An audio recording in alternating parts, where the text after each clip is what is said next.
We're live. I'm in here. Live. By myself. For the moment. I will wait for a moment for everyone to get in here. That lighting is way brighter, man. Was the other light that low before? What? They weren't the same. They were always staggered like that in the back. Yeah. I don't want to move. They're so bright.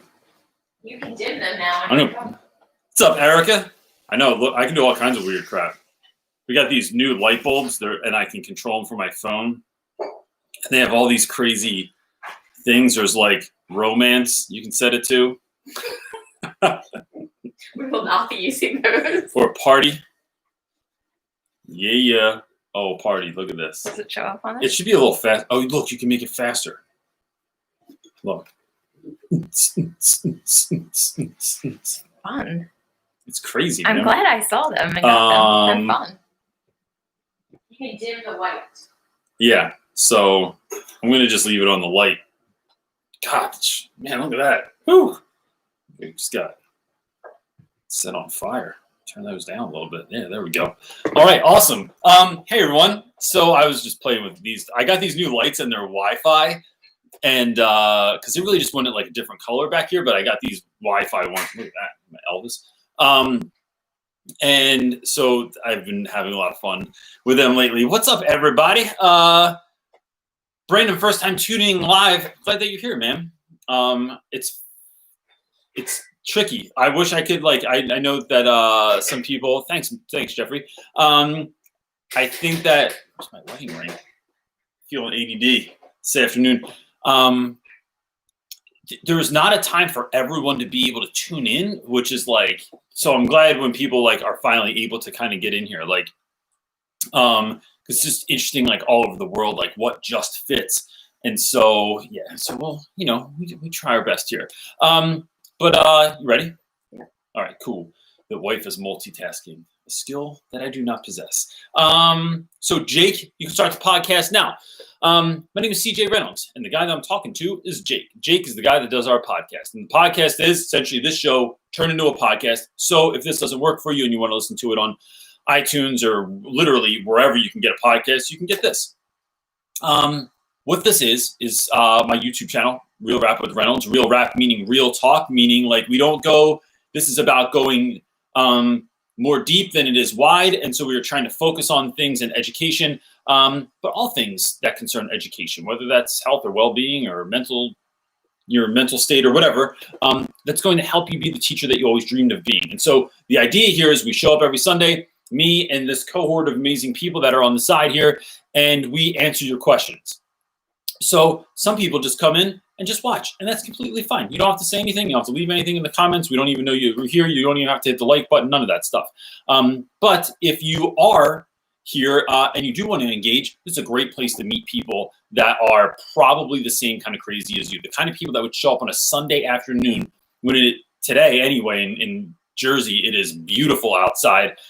And but we're sitting inside for an hour, hour and a half, sometimes 2 hours, and talking about education during summer break. So, talk about the same kind of crazy as you are, but I'm excited. I love doing this show. If this is not enough for you, I also have a book. I got a new addition to the background too. I got a poster that I'm going to put, the wife doesn't want me to get rid of the disobey poster, but I got a poster that is going to be this big of the book cover. But I have a book, Teach Your Class Off, The Real Rap Guide to Teaching, has nothing to do with rap, but that is available as well. Or I can speak to your school or whatever. And also, real quick, because I have some cool stuff that's coming up that I want to tell you guys about. If your school or if your group or if your Facebook group or if you and your friends do a book study on this, and that can look like whatever you want it to look like. There's no parameters. One, I have resources for free for your book study to use if you would like them. Two, let me know, because I'd love to join your book study. So at the end of it, if you have 5, 10, 20, 100 people together and you all have been talking about the book, I'd love to do a Zoom call with you all for free and then just answer your questions, see what you thought, clear anything up. So that's available as well. I have a couple announcements about some things that are coming up that I think people will be interested in, especially one that I think people will be particularly interested in. I'm looking at my wife because she's involved in this. But I'll wait until like midway so that like folks that join late can get in on this too. You ready? Yeah. But my phone's over here for some reason. There's only one question. Splendid. Well, let's get. Oh. Erica Whitechurch is asking, for the wife, how do you block out the homeschool time at home? It's really hard. It was not as difficult when he was in school, when CJ was in school, but now that he's home and distance learning and summer and who knows what next year looks like, if at some point he'll be back home or what it looks like. But it's easier when it's just me and the kids at home, and homeschool is kind of just, we sit down and do the structured stuff. Like I try and do it late morning. My kids are slow to move in the morning. And so I let them have their normal routine that they do. And then we just start some work and do some reading and things of that nature. But then the rest of the day is just, it's us together interacting, and we learn through that method. That works best for my kids. My kids aren't super duper structured and they don't work well in that. So we kind of just learn all day, like whether before pre-COVID, like going out to stores and things like that, learning just takes place. It's kind of like an unschooling method kind of works best for us. I'm new at it. So it's like I'm a first year teacher and I know I'm in my own, like not within a school system, but this is not natural for me, although like it is for CJ, it's not natural for me. So it's actually really difficult and I struggle with it. Come back. Okay. All right. So two things I really like that you said, or one thing you didn't say, but you were alluding to it. Oh. I really like that that like our day isn't like the kids wake up at 6 and then we start reading at 8. It's going with what works for the kids. So you're playing to their strengths. Yeah. And that is like, I'm more, I want to say I'm more disciplined, but I don't mean that in a superior way. Like I am like well, teaching comes so natural to you, right? You've been doing it for how long? So you're bringing things in that method, and mine does too for my kids, but like not in that teachery way, right? So it's a struggle a bit more for me than it would be for you because it's super natural for you. No, but I mean, I think that you do a really good job of like playing to their strengths in terms of like knowing who they are, knowing that like waking up in the morning and like being like, okay, eat breakfast real quick, and then we're doing reading. Is not going to be what gets you the biggest return on your investment. No, it's not. That you play to their strengths. And I think that, what Alex Kajitani told us, that if folks don't know who Alex Kajitani is, he's the rapid mathematician. He is, which is a really funny name for him, but he was the California Teacher of the Year one year, and he's just a really great dude. And when he said that his house does not operate on schedules. They operate on rhythms. And I loved that. That is so good. Well, because every day is different, especially when you're dealing with kids who are like middle school age. There's lots of hormones in there. There's lots of emotions, and we have other learning disabilities or differences, however you want to say it, that, so my day fluctuates a lot. It's based upon their needs and like how. That's awesome. I love that. That's so I'm not really structured, but that's what works best for us. I just sit back here in the laundry room in front of that computer basically all day. Mm-hmm. So, and you handle it. Good work. So much pressure. No. Jay Scholberg, I think I'm saying that right. I apologize if I'm not Jay. Can you speak to how a student teacher with ADHD creative brain can prepare to operate in what seems to be a highly structured system? Dude, this is a great question. What do you do when you are left of center of how things are supposed to go down? This is 100% how I operate, man. And I don't think I knew that. Like I do, look, I think we're so quick to label kids ADHD, but like I think that I really had some of that growing up. I was just happened to be like, what folks would just refer to as a good boy. So I was able to rein it in as best as I could. Oh yeah, like we did here. It was sort of like Wayne and Garth looking at their contract for Wayne's Row, and I yes, love that scene. like we did here. Oh yes, that's very nice. But in my mind, I'm thinking, swimming pools. Man, I wish I was playing hockey outside. Man, I really love drums, and like that's what was going through my mind. So, as a teacher, like I really struggle with organization, with prioritizing things, with getting things done on a deadline, with anything that has to do with like when we have to create like any kind of like portfolio thing or document and the pieces all go into certain squares. Dude, I suck at it. This is why I have an assistant, because my wife helps me organize my classroom in a way that like a third grader would organize his classroom, which is why everything in my room is labeled. And like the weird stuff thing had to have its own box. It says weird stuff because otherwise it ends up in a junk drawer and just looks like a hot mess of disaster. Or I get rid of things. I completely minimize. Or I have Edie, my helper outer, and Edie is like assists me in doing things, and she organizes my Google Drive, and she organizes my emails and color codes them like it's granimals so that I know which ones are the most important ones. And so that is something that I need. So I would say this. I say there are certain things you're going to have to do, right? So maybe it's lesson plans, right? Maybe lesson plans are something that to put it on that piece of paper, to synthesize what you're thinking about is not your strength. But you figure out a way to, I always figured out a way to do it, which is why my lessons are basically so simple that if I had, we don't do lesson plans at our school, but like if I had to actually do a physical lesson plan, then I would make something that is so utterly simple and can just go like every day in my classroom largely looks the same on paper, right? But it's what are you doing to sprinkle the magic? So it's figuring out, minimizing the way that you would do a lesson plan, having the things on there that you have to have on there so that you're not spending a long time on that, right? So creatives, like those of us like that, I can't put down on paper all the time what I'm thinking or how I'm feeling, or it's a little bit weird. Like some of the weird stuff that I do, I don't want to put on a freaking lesson plan. And then, so what you're doing is like essentially minimizing that time of your day, and you're really simplifying it so you don't spend a lot of time on it. Then that's done, and then you get to do what is, I think, the fun stuff. And the reason that I think it's so fun, besides the fact that it's just fun, is that it plays to my strengths. And when you can focus in on whatever your strength is and then go full tilt on that, bro, that's why we got into, I don't know if it's bro or gal, but dude, that's why I like dude, because it's like universal. It's like the unisex version of anything.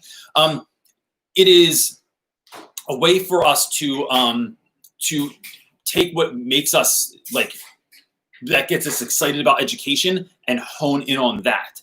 So that's just how I sort of do it. It's like I find I've created a system, a number of systems that like, look, I suck at getting back to emails, or I suck at like, I hate there's any number of things that I don't like doing. So I have to prioritize them. I have 1 to 3 things a day that I do. I have a very specific time that I check my email 2 times a day. And everyone knows that it's first thing in the morning and it's around, I don't know, 2:30, 3 o'clock in the afternoon, whenever I have a prep around then. But if you email me at 3, you're not going to email back till the next day. And I try and make that people like very aware of that. It's this running joke in schools that Reynolds never checks his email. I even have like, my enablers at school that will, and maybe not even enablers, but like folks that help me that are like, will text me and say, yo, check your email, or yo, there's just an email that went out about this thing that's happening later, or we have to be like, there might be some trouble in front of the school, or there might be something going on down the block, or this kid's having an issue, like look into that. And we are sort of filling the gaps for one another. So I think that's part of it. Simplify what you need to do so that you can hone in on the other stuff. I think the other thing that you do is become part of a team, right? So there are any number of times that like I really lean on other folks and they lean on me. So that, like I said, you are essentially puzzle pieces creating the fuller version of a single puzzle. You are not the be all end all. And the beauty in that is when you're on a team, man, you get to be part of the team. You're not like, Michael Jordan, yes, greatest basketball player arguably of all time. But on that team, he didn't do that without Dennis Rodman. He didn't do that without Scottie Pippen. You have to have these other players that are filling in the gaps for one another. And that, I think, is how you really, no matter what your situation is, you are able to really rock it and be honest about who you are, right? It's not an excuse. It's not you trying to like get out of doing something. It's a reason. Yo, I struggle with this. You know what I mean? But like, this is the stuff I'm real good at, and this is stuff I struggle with, and then help, try and find people that can help you dial in those systems. And that's what I do. I do what I do, even in my business, as much as I'm able. I do the stuff that I'm good at. I hire the rest. And then that enables you to benefit. And that can look like a million things. Like, right, not to go too long on this, but maybe that's you suck at organizing stuff, but you might have a student that loves alphabetizing, right? Get them to alphabetize your papers, get them to grade your papers, get them to hand things back, get them to do, like, kids want to help. You're not good at organizing or cleaning up your room at the end of the day. Like, that's just not, that's something you struggle with. I'm thinking of Fines. My man Fines is like, he's a walking explosion. He is. But Fines is so good at like connecting with students, at being really creative, like in the spur of the moment, though, not a planned experimentation kind of a guy. But when he and I taught together, there were ways in which that overlap filled in some of the gaps. When I taught with Yank, best example ever, she was super organized, super analytical, super planned out. You guys really matched each other for, like, she filled in your weak areas, and not that you filled in her weak areas, because I think you both are super personal with students. But yeah, it's I think it's a puzzle piece. I think it's matching, like, nobody's perfect, right? We all have weak areas. We all have strong areas, and how do we manage them is You're the real the question. barbecue sauce on someone else's chicken. But she's a vegan. Richard Royster might like that one. She's a vegan, so that doesn't really work for her, but it works in general. All right, next answer. Or question. Manel, I think I'm saying that right. Nasri, I'm just going to keep apologizing. If you're new here, let's just say this real quick caveat, so I don't have to keep apologizing all the time. If you're new here, I'm like pretty certain that I have some form of dyslexia. And when there are too many vowels in someone's name, I just mess up. I just can't say it right, and I apologize. I'm not trying to diss your name here, but it is a lifelong struggle that I've had in my life. What's the difference between learner's assessment and evaluation? Ooh.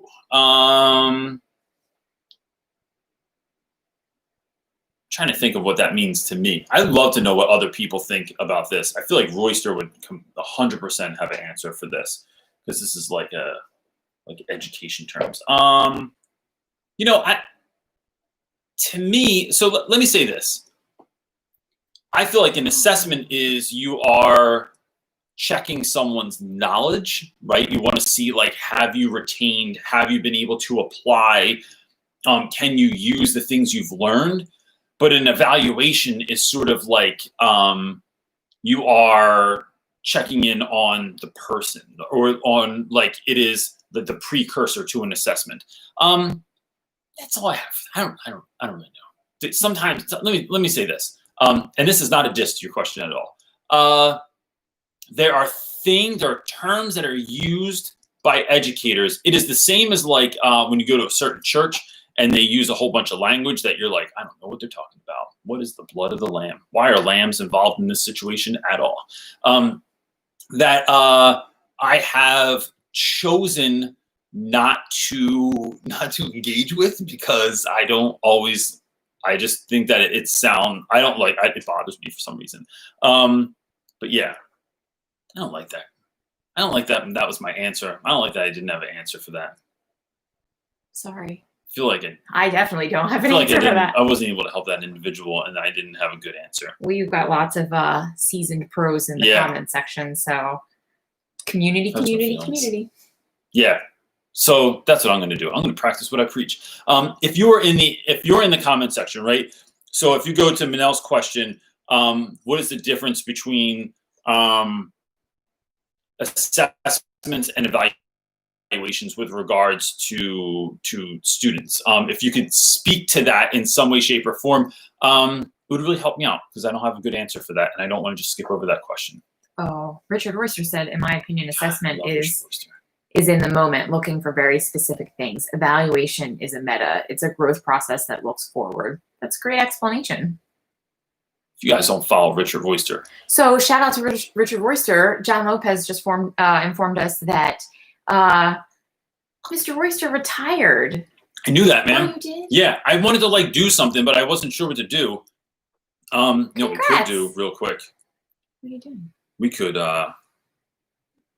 put on party lights for Richard Royster.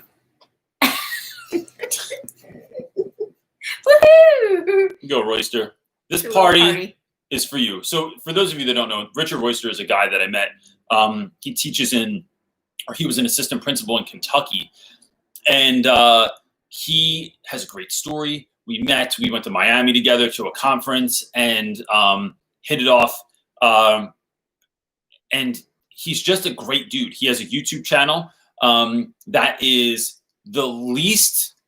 Well, is he still going to continue it? I hope he should still continue his YouTube channel. He should. But it's like he doesn't try and he's like his YouTube channel exists to help educate people in education and shout his students out. That's it. That's like Richard Royster's whole jam. And he's not like doing brand deals. He's not trying to be cute on there or anything like that. It's just straight business and goodness.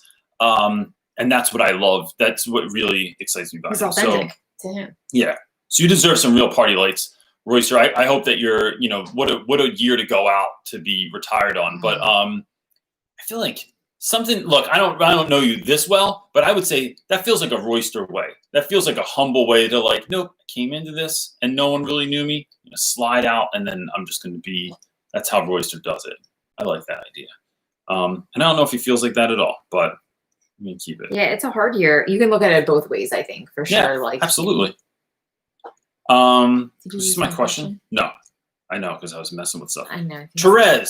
Therese, you have the most fantastic last name that I could never say in my life, unless I heard you say it. But man, look at that. It's just impressive. Oh yeah, get out of here. Oh, that's a lot of vowels. It is. Hey Reynolds, greetings from the Czech Republic. Love it. That's where Kayla's from. Her family. My co-teacher is from Czech Republic. Yeah. Our schools have been closed since March. Now it's summer break and coming back in September. And I just can't. Any tips on us struggling to find the will? So, all right. This is a great question. So, if let's say, because this is the world's problem right now in terms of education is should we even go back to school? That's a different question. If someone wants to talk about that, we can. But what do you do when your year rocked you and you don't know how to go back to school again? I think that there's a couple of quick ideas that you can implement to help you do this. I think one of those is I often think oftentimes, so let's say I want to get I've fallen off the fitness wagon, I want to get back in shape, or I want to start eating a little bit better, or I want to I don't know, I feel like I haven't been hanging with my kids as much and I'm feeling bad about that. How do I get back into that world? I think there's a couple of things that I do, but one of them is to ask myself, what would this look like if it were easy? And that to me is, it reframes the problem to say and that's for anything, man. That could be that could be huge problems in the world. It could be small problems in your life, big problems in your life. But what would this look like if it were easy? What it's allowing you to do is figure out a way to get on top of the problem, right? To go on offense and not to just be fighting off these demons that you're fighting, right? And that could be in the summer, feeling those teacher blues, feeling like you can't go back, feeling like this is you're not rested enough, or there hasn't been enough time off, or the last year was so difficult and you're not sure what this year has coming up. What would this look like if it were easy? So when that school sends out the plan of here's what our staggered schedule is going to look like. Here's what it's going to look like when everybody has a plastic tent around them and you can't interact or touch each other. what would this look like if it was easy is one. Two is trying to figure out ways, like trying to boil it down to like, what do I actually want to achieve this year? Right? So it's getting rid of all the spreadsheets. We had so much extra stuff we had to do last year, especially with regards to distance learning. It was like spreadsheets on spreadsheets on spreadsheets and handing things out and documenting things. It's like, but when you're just doing that, it takes up so much of your plate, and then it's like creating lessons is this tiny little thing, and it's like that's what we wanted to do, right? Like this was the part of the gig that like was the most exciting to us. I think if you're going to focus on something, focusing on that, focusing on the thing that could have the potential to get you excited. So when I just sit back and kind of dream about school sometimes, and I think, what would this look like if it were easy, and what would be like exciting to do in class? So whether that's virtual or otherwise, like how am I going to implement some of those things? The third thing for me is remembering the students, right? There is some kid, right? If those of you that have been teaching already, you know this, and maybe you just need a reminder. Those of you that haven't taught before, I'm going to tell you right now, your life, right? I like to think of it, if I think of my student Romina, who wrote the introduction to my book, right? Romina's her mom and dad were born in Mexico. They immigrated to the United States. Romina was born in the United States. They lived in all these different places. But I truly feel like our whole lives, we were like this, and then we just kept getting closer and closer and closer. I moved somewhere, she moved somewhere. I didn't move to California. I went to Africa and came back. Romina kept like moving to this place, and then you get to this spot where you meet. You, no doubt, every single teacher on this feed, you are moving towards a student this year that needs you. And maybe you're not the be all end all for that student, right? But you are going to help them find friends. You're going to help them have their voice heard. You're going to help them to connect with other teachers, to find help, to advocate for themselves, to find the good thing in themselves that they didn't even know existed. That they're going to go through something this year that you can help them out with. And this isn't a savior complex thing. Let me make that very clear. What this is staying kid focused. And that knowing that when you show up this year, you're showing up to do the good work you've been given this job to do. And in thinking about that, right, when you're focused on kids like that, not just their performance in school, their grades, their test scores, and all that crap, it's focusing on the student, because that, I think that stuff comes basically easy. If we can get the students to believe in themselves, to have a why, to think about their future, to dare to dream big and to be excited about life, and to show up and accept them for who they are right now, then all that, like the testing and the grades, I think that stuff comes fairly easy to someone who believes, right? Someone who believes they can run a mile goes out and runs a friggin' mile, right? They can run a marathon because they know they can do it. Someone that doesn't think they can run down the block, good luck getting that person to do a mile. So it's you showing up for that reason, I think, changes everything. And then you're kind of like, all right, because here's the bottom line. There are things in our lives that we do not have maybe the courage to do, the capacity to do, even the motivation to do. But if it's for a kid, you do it. I sometimes don't have the money, but I buy stuff for students if they need it, if they need pants for a job interview, if they need a meal, if they need a haircut, if they need a ride home. I really don't want to drive, 30 minutes out of my way to drop somebody off in North Philly, but I do it if they need it, because when someone needs it, you get the energy, because the kids are the whole reason we are there. Education's only ever about the students. And when we do that, that will energize you on a level that it's like, bro, it was never about me anyway. I'm showing up to give. I'm showing up to care about people. And so I think that that's a way to keep in mind and to get excited about what you're doing. And that's where I have to go every day, is like thinking about, and those of us that have been blessed to teach for a while, like I get excited to see the kids that I'm missing, right? This year, who's coming back, like Snacks and Business Casual and Uncle Barry and all these other characters that I work with. It is connecting with those dudes and being excited about even showing up for them this year. Mr. James Pete There's 3 of them. Oh, so man. Scroll down. I, We're just trying to get I the know. point across clearly. All right, but I thought he was going to ask me about that question. No. That's what I thought of it. I've been waiting for his profile picture to pop up. Mr. James Pete is asking, do you ever worry about your students taking how they will acquire knowledge? Or wait, hold on. Let me start this over. Honor this question. Do you ever worry about your students taking how they acquire knowledge in your class beyond? I'm not sure if I worded that right. We create this desire for kids to learn, but do you worry that the students don't internalize it, but connect to the language that your class is using specifically? This worry consumes me the longer that I teach. There was I thought you said there was 3. Yes. Oh, Keep scrolling. how do you ensure students can create a passion to learn for the greater good, and not because that they are in your class or our class? Not sure if I came off right, but 600 characters. Got you, bro. So it does.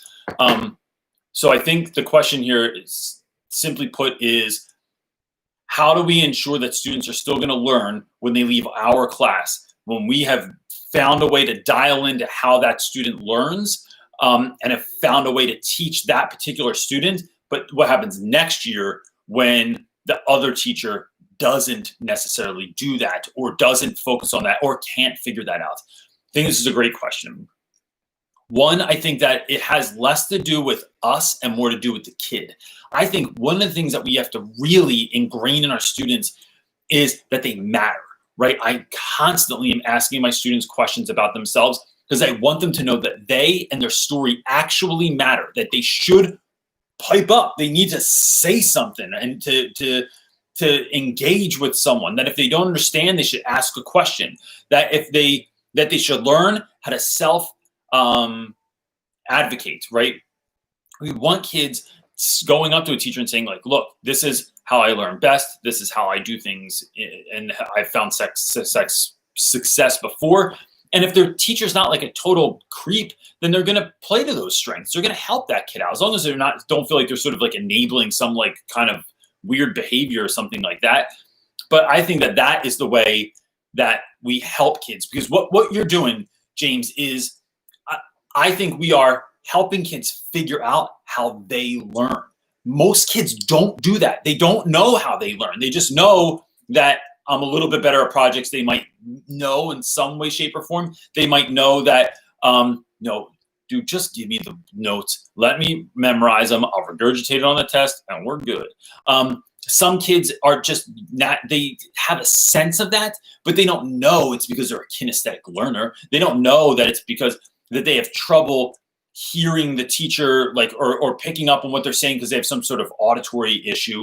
So it's about us helping kids know how they learn, and then playing to that strength, and then advocating for themselves. I think that's the best thing that we can do for those students. You know, one of my favorite questions for parents in the beginning of the year, like whether that's back to school night, whether that's meetings in the beginning of the year, is asking parents, like, what has worked for your son or daughter in the past? What has not worked for them? Who was their favorite teacher and why? Who was their least favorite teacher and why? And what can you tell me about your kid that I absolutely need to know that I'm not going to find out any other way? And so what you're doing there is building a partnership with parents and learning, and then we are taking that to be able to figure that out. Look, there's only one James Pete in the world, right? So like certain kids are just gonna, you might be their favorite teacher that they ever had, but what we have to do is use that thing that, like, if you end up being someone's favorite teacher, using that to help them get excited, to empower them. But also, don't forget this, man, that community of educators also includes students. Students now have an advocate. They have someone that they can go to and say, yo, Mr. Pete, like, I'm really struggling in this class, like, and I'm not sure why. And then you can help them to figure that out, to maybe talk to the teacher, sit down with them and the teacher to figure out a plan for them, to just motivate them, give them a little bit of inspiration, help them to figure out how they're going to do it. And that's what I love. Like, I love that, because I have kids that call me from college that are like, yo, I don't even know how to do this paper. Yo, I don't even know what's going on with this class, and I'm sucking at it. because they still trust you because you've become such an integral part of their life. That, at least like me, Cho, and Yank at school would have kids come back and they would just meet up with all of us. So they would come back and just check in because they want to be back in your space because you've been so helpful to them. So it's letting kids know that community goes and extends beyond the classroom, beyond your year that you have them, beyond even the walls of the school. And this is a lifelong commitment that I'm offering students. So I think those few answers would really help you out. Brandon Medley, who this is his first time on here. Oh, awesome. Somebody's weed whacking outside. They literally they were like, let's wait till it's 102 degrees to go weed whack. Right. Brandon is asking, school starts in Georgia in less than a month. Our infections are at the worst right now. Our school system won't wear our system won't wear masks. How do I manage my anxiety and not transfer it to my students? This is such a great question, dude, because I think this is like, it's the question. It's the question. And what we have talked about this a lot because I'm really, really, and I'll say this online because no, don't say it online. I'm saying online anyway. I'm sitting here thinking often, like Philadelphia school system doesn't know what they're going to do. Like the plan is to go back at the moment, but even our school has said like, we're not really sure if that's going to happen. With no one on the leadership team that I know anymore, it's like, do you trust the people that are in charge because they're in charge, right? Like because the people that are making these decisions, let me just say this real quick, people that are making these decisions are not in education, right? Like the folks that are in these, that are making decisions that are putting, and I don't want to try and like over dramatize this or something, but like could potentially be putting educators and their families and students and their families' lives in danger. I don't know. Like I'll break it down like this. We have insurance at our school that is really great for a while, but in the last year, our daughter fell on rocks and needed stitches in her toe at the hospital, and it cost me a fortune. Then she broke her arm the day after Christmas because she wanted a hoverboard. That was, we didn't see that one coming. And a couple of other things that have happened that like are the way our health insurance works is like when you use up like the money that they kind of put in your account because they give you this little debit card thing, then it's all on you. Yo, if someone gets COVID in our family and we have to go to the hospital, like I'm going to be broke as a joke. Like there's all the money that I've made, business or otherwise, going to that, and then it's going to put me in debt for what? So I could do. So I could essentially babysit in school because all the kids are separated. We can't do anything together. They're all staying in the same room. Like all the good stuff about being in school together is gone. It would appear, right? I can't think of anything of a good thing that would be to show up. So, I struggle with that as well. So I've really been thinking like, am I going to go back? Am I going to go back in the beginning of the school year, even if they tell everyone that they have to go back? If the situation is a hot disaster of a mess, I really wonder about that. I don't have an answer now. It'll have to be made like when I get closer to it, but I'm not sure that I would just go back. I think I would say no. Like it's just not, like I'm not going to do that to my family. It is not worth it to me. I've known too many people that have gotten COVID already and have been really sick, and a few people that have almost died from it. We actually have known people that have died from complications of it as well. So I'm thinking about that. If you choose to go back, the way that you don't transfer your anxiety is you have to work on your mental space. You have to work on prepping yourself. You have to work on because look, anxiety's there, but sometimes it's a decision. Sometimes it's not, right? I don't want to oversimplify this. But sometimes it is giving that, when you have that energy, what are you doing with it? You need to give it an outlet, whether that is therapy or spiritual direction, whether that's running or doing, just exercising in your house, whether that's dancing or playing drums or something that you're doing to give that nervous energy somewhere to go. And when we do that, we can be calmer. And then I think it's about being vulnerable with your students, saying like, look, feeling some type of way about this year. All right. Like this isn't optimal, but I love you guys. I want to be here for you, do anything that I can so that you can get the education that you deserve and get the attention that you deserve, because you are important. And so although feeling some type of way, feeling a little bit nervous, feeling a little bit racked with anxiety, I'm here for you because you matter, right? Dude, that's the message right there for anything, man. That's when you show up at school the year after everybody else quit, and you know that you're still supposed to be there, right? You're not like in some kind of like terrible relationship with the school, but like you're supposed to be there. It's not making you better than everyone else. It's just letting the kids know, nope, I'm still on mission for right now. Like this is what I've been given to do, and I've showed up because you matter. And I think that's how I would communicate that with kids. Yeah, another one there. Is that not it? No, that's the same question. Oh, sorry, I'm sorry. Want me to answer that one again? No. I have a cup with it's my daughter, and that's me with a unicorn head. This is by my friend Dave DeFontorum. He's a fantastic photographer. So weird. He's super weird, man. Well, so are you. I mean, you're the one who put the mask on your head. Yeah. And did that. Couldn't do that now. Probably has coronavirus in it. Right. This guy is this man is on a ladder and he is weed whacking an 8-foot bush. Oh, I see him. That looks like a fail video from YouTube waiting to happen. He's actually weed whacking a bush that's not even in his yard.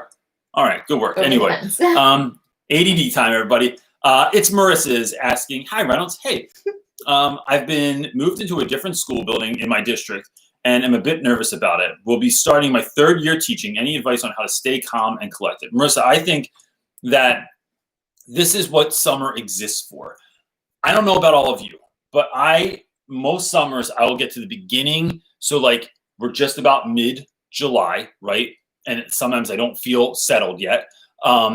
Beginning of August comes and I think, oh my God, we have 3 weeks until school starts back again. And I am not feeling rested. I didn't get through half the stuff I thought I was going to get through this summer, whether it's fixing stuff around my house, spending time with my kids, making memories, going on trips, like doing things, making the most of my time off. And I'm like, oh crap. And it starts messing with me. But I think what happens in the beginning of August is so funny because I just don't think about it enough, is that I start being intentional about my time, right? So I start planning days at the beach, times when we're going on rides, going out and playing mini golf, going to the movies, like going to, not a driving movie theater, but we got this really cool movie thing that happens in our town where like we go outside and watch movies at night, whether it's going to the swim club or whatever we're doing. It becomes far more intentional because I know, crap, I only have 3 weeks left and I feel like I haven't made the most of my summer. So I need to do this, and this. So I think what the beauty of this is start now. I think that the way you go back and you feel calm, you feel collected is because you've poured into yourself. How do you pour into yourself? You have to be intentional about it. So start making essentially like a bucket list for your summer. What are some of the things that you want to do? What are some of the things that make you feel better? For me, I know that it is if I can play drums, if I can swim, if I can exercise and do it in a way that I like, if I can hang out with friends, especially friends that are funny and make me laugh, if I can garden, if I can work in my wood shop, like there's certain things that I do that make me feel good, that fill me up. And it's like inflating your balloon again. And so when your balloon is filled, you just kind of like float along effortlessly. When you're a little bit low on helium, then you're that balloon that just kind of like is, when you set them free and then like one balloon shoots sky high and then the other one just kind of gets stuck in the electrical pole down the street at your son's Transformers birthday, and then it starts a fire. And I don't want to talk about that anymore, but not saying that happened to me before, but maybe it did. I didn't know that would happen. So that's what I think you should do. It's not about planning your lessons. It's not necessarily about thinking about what your classroom's going to look like, especially this year when even though a school might have a plan to go back, we don't really know what the plan is to go back. So it's pouring into yourself, but it's being intentional about it, like not waiting and saying like, next week I'll do it. Because it's just, all you're doing is planning fun, right? You're not even planning like business. It's like, should I go to the beach? Awesome. Yeah, every day. Bring your surfboard. Should I hang out with friends? Yep, every night. Just like we just bought the world's smallest fire pit. It is literally the size of like a Prius's. Yeah, it is basically. It's like slightly larger than a record. So I have to like cut all the wood in these. It's like this little cute. Looks like it belongs in a fairy garden It's or something perfect like for our that. tiny yard. It is. It's perfect for the tiny garden, and we can fit 2 other people out there, and we get a big bucket of beer and like just sit out there for hours and hours and hours, and just make s'mores. We like to talk, if you can't tell. So Yeah. Quick s'more tip: getting the giant marshmallows and putting stuff in them. Like if you put a Rolo in that thing and then roast your marshmallows, man, kids.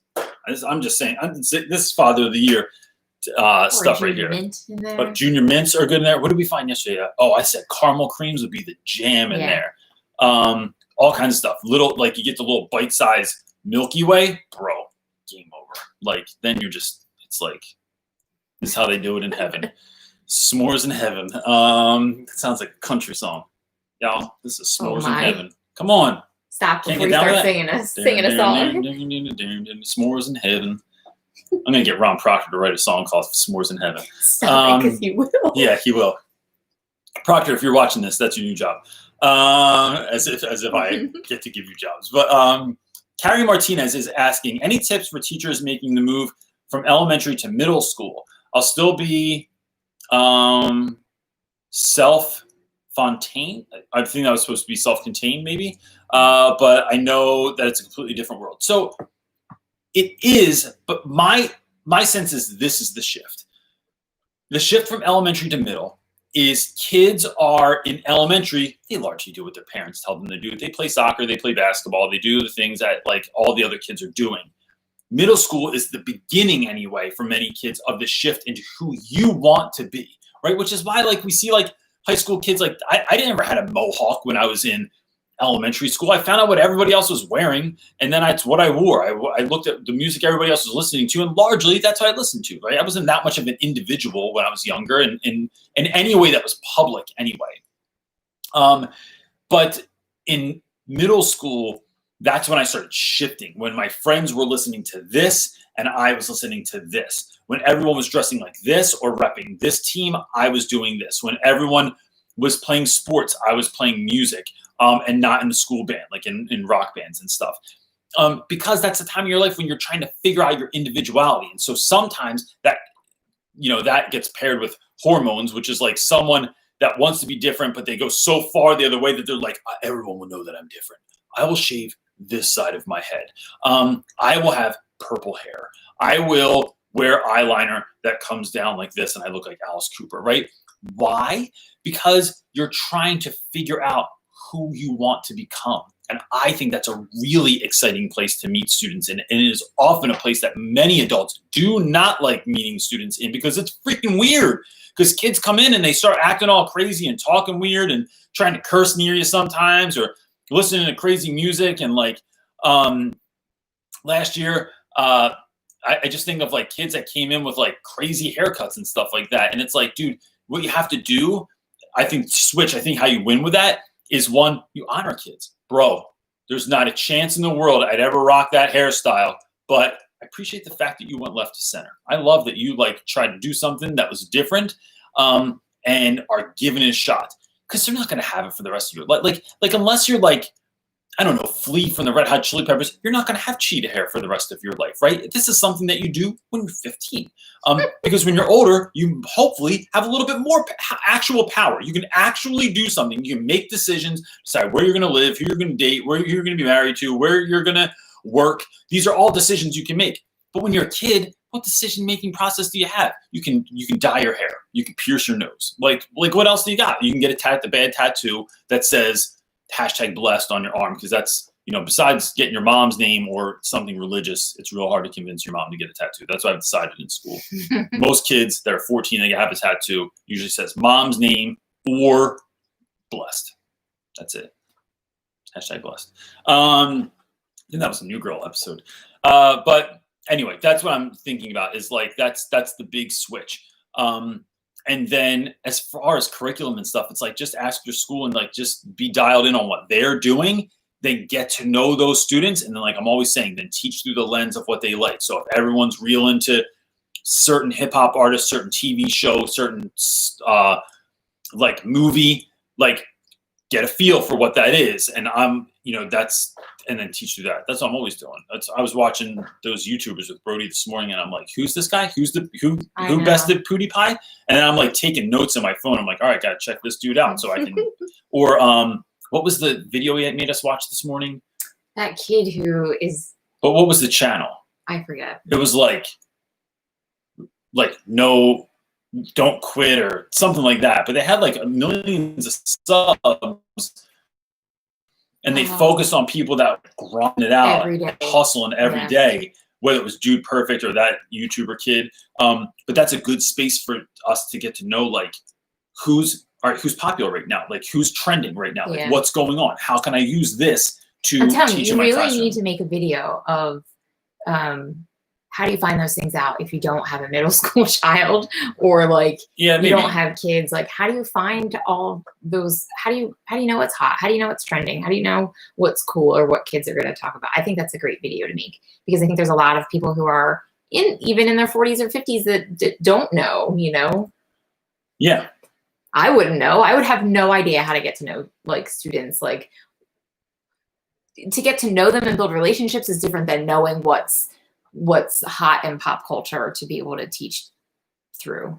And the reason that's a weird question is it's just asking kids. Well, some people just need to be told that. What are you listening to? What is off-white? Why does the back of your jacket say that? You know, like, so anyway, I just think that's a good question. People said make that video. So. Oh, okay. Well then, done, everyone. Jacob Ingram is asking, what's up, Jacob? Do you worry about being able to communicate well with students if schools require teachers to wear masks all the time? Bro, I don't know about the rest of the high school teachers on here, at least high school teachers, right? Because I feel like when you teach little ones, their voices are a little bit louder and it's high-pitched enough. But even then, what do you do with your introverted kids? High schoolers mumble all the time. Yo, Miss Reynolds, I go bathroom. Yo, Reynolds, I go bathroom. And it's like, what, bro? I don't even know. Are you saying? I always say this. I'm like, are you saying words? Right? Is this a game? Is this Mad Lib? Like, am I trying to read your lips? And then if you have someone with a thing over their mouth, it's like, how are you saying? How are you communicating this? Did I say this? I don't know if I said this last week. That we just bought. I'm 43. Just purchased my first dishwasher. I may have told everyone before, but damn it, this is a big deal in my life. And so we just ordered our first dishwasher. We're at Home Depot. So already, there's a dog behind me. No. Already, you sit like this, sit close to the guy in the appliances department. You're already this far apart, right? Then you have your mask on, and then there's a giant piece of glass in between you. So all of a sudden you're talking to everybody. It's like that. It's like you feel like you're at the worst Burger King with the worst drive-through speaker. So the idea of going to school and not knowing what the hell kids are saying, it's like, I don't know how we're going to do this. I guess kids are just going to have to speak up, or we're going to have to get, there's maybe some creative solution to that. But I don't know, with the exception of if they have face shields or something, there's not a good answer for that yet. I think it's just one of those things that sucks about going back and wearing masks. And I'm not like an anti-mask dude either, but like, I think that it is problematic when you're talking about schools and you're talking about kids having masks on and you have a mask on. And what do we do with kids that have like some sort of like, auditory processing, right? Or they wear a hearing aid, or they are hard of hearing, and then they are using your lips, or just some faculty members I've worked with, especially folks that are older, that are always going like this. What'd you say? I feel like they should have one of those funnel things. That's what always makes me think of, is those funnels.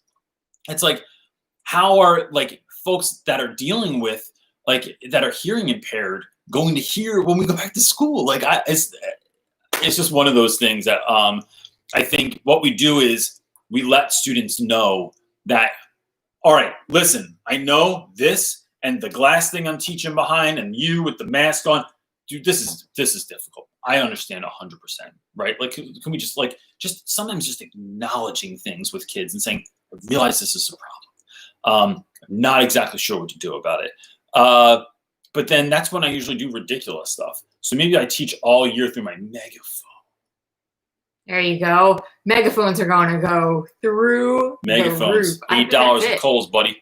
That's where I got the one back there that broke the second day, but I got to hold it together to use it. But anyway, and also has a bottle opener on it. Don't know who's drinking beer and using a megaphone at the same time. People at sporting events. Drinking equals you're a natural megaphone anyway. You're already louder. Now all of a sudden you got a megaphone. So yeah. Amy Russell, what's up, buddy? Is Amy Russell sent us, I don't know if I said this. Remember back when we like asked people for pictures and they all sent their pictures in and stuff like that? When I did the teacher appreciation video like years ago, she was one of the people. Her name was always stuck out to me for that reason. This is the first year that there was a change in my department. How do you handle bringing in a new teacher and cultivating a dynamic that is effective? Is it even more complicated, or it's even more complicated because of the Rona? It is going to be more complicated because of that, but I think that this is what it comes down to. I think first of all, I love that you have someone new coming in because I think that that could be really fun, and you're just never really sure how their dynamic is going to affect the group in a positive way. So it is, I think, one of the things I do when there's new teachers at my school, right? And so when I used to get mentees also at my school is to tell folks, one, I'm so glad that you're here. Same thing I do with students. I'm really glad that you're a part of our team. You're going to love it. So you're setting them up for the win. You're not overselling it. You're not being fake. You're not being, you're not overly emphasizing anything in a false way, but shouting out, like telling them the good things. I love this about our school. I love this about our team. I love this about this person or these teachers or this crew. That's one thing, right? You're getting them excited because you're taking away the mystery of them trying to figure out, like, do I like this place? Do I like these people? I think two is inviting them into the fold. So I realize coronavirus is an issue with this. What's the matter? I forgot to take notes. Son I was of a busy making coffee. gun. Sorry, continue. Can I jump back in? Yeah, go ahead. And action. So it's, if you all do hang out, whether it's in someone's backyard or social distancing at a park or something like that, letting them be a part of that. It's, because shared experience, whether that's hurt or pleasure, brings us together, right? So the people that I have to my house that know my kids, that come in the backyard for beers, that go out to restaurants with us or concerts with us or whatever, then you have something besides school that brings you together, and that just makes a better experience. It makes it more fun. So I think that that's basically what I'm thinking about. And then I'd say this, especially if they're new, there might be a way that the old teacher did stuff. There might be a way that your department does stuff or that your group of friends do something. But just because someone does something different, I think this takes some intentionality. I know it certainly does for me because I've had so many different co-teachers. It is letting that new person, for me, that new co-teacher, kind of like, I don't want to say let the leash out because I don't want to assume that I have them on a leash, but like you're letting them go with something for a little bit. Because sometimes I think someone will try something, and I know Fines would do this, and he would try something new, and I'd be like, oh, this is going to blow up in our faces. This is not going to go well. But like, I'm going to, all right, Fines, go ahead and try it, see if it works. And then it would work. Sometimes it didn't, and he would be like, all right, that didn't work. And I'm like, all right, I didn't think it would, but like, and then we'd talk about that, but he needed to try it to fail and to see if it wouldn't work. And then other times he would do stuff, or Yank would do stuff, or last year Kayla would do stuff that worked. And I was like, oh, damn, like, all right, game on. Like, so now you figured it out. So I think it's about giving them some room to grow, to fail, to succeed, to have their own experiences and not hold them too close to like, at our school, this is the way we do stuff. And I know that I'm speaking that from experience because I know what works for me in my classroom. But when I co-teach with someone, dude, I am often off the mark where I'm like, I thought that wasn't going to work and then did. And it's like, damn, like, and then I want to steal their idea forever, which I have done. Caitlin J is asking, do you have any tips for building relationships with a new admin team and tips for approaching evaluations at a new school, in a new community? So that's a great question, Caitlin. I think this is actually very timely since our whole admin team will be new in the new year, and I don't know any of them. And so it's like, what's that going to look like? I think one of the ways that I think actually done this in every school, and I've also done this with every boss largely that I've ever had. Unless the boss was like real jerky, I didn't do that. And I don't mean like dried beef, but like, they were actually a jerk. Did you like that? Yeah. Dad jokes. Yo, high five on that one. What I've learned is I never think of bosses as someone that's on top of me. That's like a better than me. That is like someone that's looking down. They're not Mr. Smithers and Homer Simpson, right? We're equals, right? So like I had a guy last few years, this guy Dorian that I worked with, and Dorian was assistant principal. He was like on food chain, right? Decision-making powers and stuff like that was over top of me. But I always looked at him as a partner. And I found, that when he started at my school, one of the things I would talk to him about is like, we found that like we did a lot of the same kind of like crazy, like eating, diet, exercise stuff. So like keto or juice fast or whatever other terrible crap my wife is making me do. So it's, we found that we had that in common. We also found that our kids were about the same age. We also found that like there were certain things that filled us up. We liked a lot of the same music. And so it was jiving on the things that you can jive on, because then again, those things build relationships out. And it's not just about school, and every conversation is not just about the students or something like that. My former principal, Dr. Tennant was like, also like one of the friendliest people that you ever met, but it was one of the things I loved that he did that I have taken a cue from is he'll walk down the hallway and you would just hear him. He would pop into every single person's room and go, "Hey man, how's it going?" Or he would remember something you brought up before, like, "Hey, did you do that triathlon? Yo, are you still in karate practice? How's that going? Yo, that movie came out this summer. Did you end up seeing it? Hey, the Nets are doing really great this season." Like, I don't know anything about the Nets, but like, he would just remember things they said before and then bring them up and then just talk to them in some sort of normal way, instead of it being like, "Oh, guys, the principal's coming." I've won with every boss ever that I've ever had for that reason, because I just make it about like, we're partners. We're working on something together. We're doing stuff together. We're trying to educate kids and make the world a better place. We're trying to make school the greatest place that it can possibly be, and make our teachers feel cared for. This is what I tell myself anyway. Make teachers feel cared for, create a curriculum and experience that's going to empower, motivate, and inspire students to want to be the best version of themselves that they can be. I'm assuming this is what we're all in the game for, and then I act accordingly. And when you do that, it takes away all that kind of like weirdness, right? Same thing with parents of any person. Now, I didn't date a lot of people because I was with my wife since I was 18, but anyone that I ever dated or any friend that I ever had, they'd be like, "Watch out for her. Her dad is mean."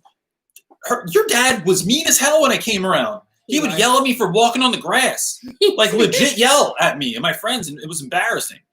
But that dude, before he passed, he would call me like once a week. He would just call me up and be like, "Just wondering how you're doing." He became your best friend. Like, we used to laugh that I'm like, I'm Steve's best friend now, because we just found things to the things that we had in common, and then sort of exploited those or focused on those and not all this other kind of nonsense and stuff like that. So yeah. That's my jam. That's I don't know if I skipped because it moved, and it doesn't normally do that. So I'm going to answer Fred Davis's question before. If you're following this and you were looking to see if your question came up, can you please just maybe if we missed it because the thing jumped, just put it in the bottom and say like, "Hey, yeah, you missed my question. This is what it was," and we'll get right to it. Interesting. I can find it. Or you're going to try and find it. Yeah. Okay. Fred Davis is asking. That reminds me of my old student named Fred Washington. He was a great dude. Thoughts on working closely with a student teacher remotely and in the classroom. Safety and social distancing concerns. Most importantly, giving her a solid student teaching experience. So Fred, I think one is you got your work cut out for you for the student teaching experience for now, right? But what can you focus on, right? Like there's a lot of things you're going to miss out on because they're student teaching during the social distancing time. The greatest gift that that my mentor gave me when I student taught was I had this guy, Nick Zakari, I've talked about him a bunch of times at Winslow Township High School in New Jersey. Like one of the greatest teachers I've ever seen in my life. Like next level, right? I'm completely blessed to have worked with this dude. I've told this before too, but just real quick so you know. I did my practicum in his class, which means I went in like once a week. I just observed, and I had to teach one lesson at the end of the class, and then that was my whole experience with him. I then wrote him a letter thanking him. That letter, that hit him so much in his heart that he actually called Rowan University, said, "Hey, I had this kid for my practicum. I think he's going up for student teaching next year. I'd like to be his mentor." And he's only had one other mentor before that. And he's like, "I don't do student teachers, but like, I really thought we connected and I wanted to be your mentor." That was in May. And then June comes around and he invited me to go out to dinner with him. And when we went out to dinner, he brought this enormous folder of everything. He was this organized. And this is before, like, he was old school, so he didn't have USBs and stuff or like anything saved on a computer. Called the Bible. Yeah. Oh, yeah. I forgot about the Bible. Yeah. It was this educational Bible, and it was everything. He made a copy of everything in there for me, made me my own, and said, "This is everything we're doing.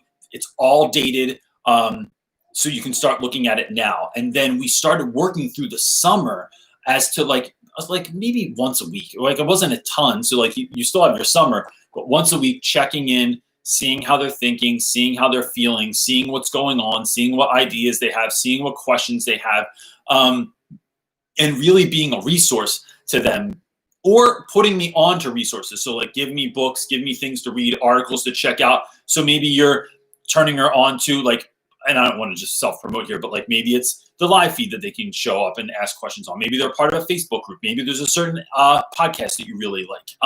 It's those sorts of things that you are creating resources for them before the school year even happens.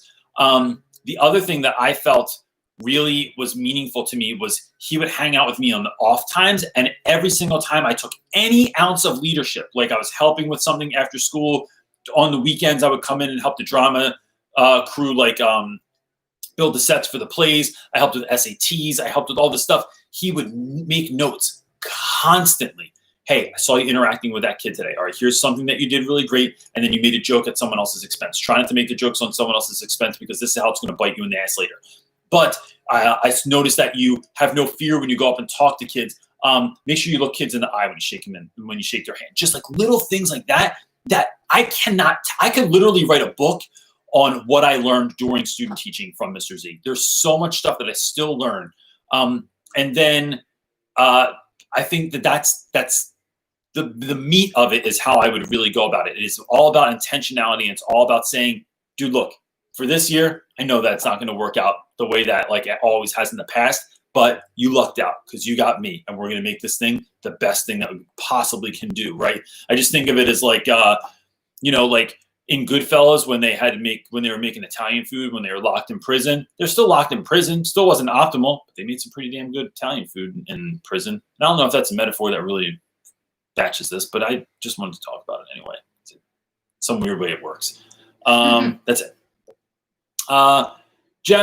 Jeffrey is asking, "Do you have any advice for teachers like me?" Oh, snap. Why does it keep moving, dude? I don't know. What is really going on? Hold on, Jeffrey. I'll be there. Did it show me all the way back to the beginning? I don't even know. Is it like, look at the timestamp 123? I think his question was that. Oh, so it won't let me go back up to those. Oh, God. Yeah, I've never had it do that before. What is going on? Phone. Come on, internet. It's 2020. Let me see. I think I can do it on this one. You can answer a random one if you find one. Okay. Until I find this one. It is. I love that everyone's having conversations in here. That's always great. Yeah, see, it won't let me go back to his either. Oh, son of a... Jeffrey, can you put your question back in there, please? It just erased it. Is it on here? Check. This doesn't timestamp those, John, so. Yeah, they're different. Mobile and desktop is different. I don't know. Hold on. I'm trying. Jeffrey, I will not give up on you, man. It's not letting me go back to your question and jumped ahead. If you could put it back in the bottom, that would be rad. And then if not. Here's a different one. All right. You can't give up on Jeffrey, though, man. Okay. I can read that one, but I really want to get to this question. Would you like me to sit on that side? This is an awkward, quiet time in the podcast version of this where I'm scrolling through things. No, you can sit on that side. Just keep an eye out for it in case he puts it back up there. Minoic, I think I've said your name before, and I think I got it right before also, because that was definitely correct. Minoic is asking, question, I have heard a lot about problems with funding and classroom sizes in the U.S. I'm curious as to how big your classes are, and if you think that is too big. Classes in... Yeah. All right. Does anyone know what NI means? Anyone? Is it NI or NL? Come on, Royster knows. Somebody get it. Okay, so anyway, mine fluctuates. So for my co-taught classes, which are generally students have like far more IEPs than the other kids, and there's like maybe some students that have like behavioral issues or whatever, those classes are 22-ish, I'd say. Other classes where it's like more of a general education class, meaning like it's like the rest of the population of students that aren't honors or AP or something like that, are about 30 kids. I've had 31 in my class. To me, it depends on the class. Sometimes you have kids that can learn in that environment. Sometimes it's the perfect right chemistry. I've had classes with 30 kids in it. It's been the right chemistry, and it is like, bam, awesome, like friggin' unbelievable. But because I've had classes that were really small sometimes, and that dynamic was weird because it was like there's not enough kids in the class. So I think it depends on that. I'd say overall, 30 kids is too many kids. What it does is it crams your room and it limits you to be able to do any number of things. So like, let's say I want to do a project, right? And I'm going to bring in the materials for the project because where I teach, like I never ask my students because of, not because of everyone's socioeconomic situation or everyone's money issue at home, but because I don't know what everyone's money issue is. I know that there's kids that like their parents are struggling. I don't know who those are all the time. I don't want to assume. So I just bring in stuff. But let's say we're like making characters out of Play-Doh. That's a lot of Play-Doh to bring in for 30 kids for a class, right? Or one year for a class, we made things with actual like modeling clay, and then we fired them in the kiln and stuff like that. That was total freaking nightmare, disaster.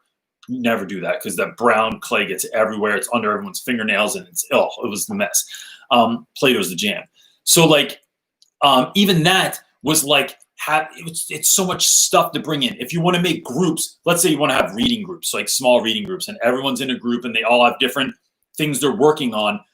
Trying to have 30 kids in groups of 3 or 4 in a classroom all read at the same time is like, dude, what the hell? It's like, even if you have 7, 8 groups, 9 groups of all kids reading at the same time, even if it's at a low murmur, it's too loud. It's too much, especially if you're in a classroom that has hard floors and not a lot of stuff on your walls because you're restricted to that kind of thing. Now the volume's bouncing all over the place. Or if I want to leave the classroom. So one of my favorite parts in Dave Burgess's Teach Like a Pirate is he says, like, look around your school to see where you can best, can the lesson come alive the most? So is it outside? Is it downstairs? Is it in the basement? Is it like, and so I'm often looking in places. And last year we did a thing where we wrote ghost stories, and to introduce the lesson, I had the students, everyone got a little tiny tea light candle that was battery operated from the dollar store. We all walked down to the basement of the school, like paraded all the way through the school, went into the basement of the school, which is this kind of dingy, dungeony looking place.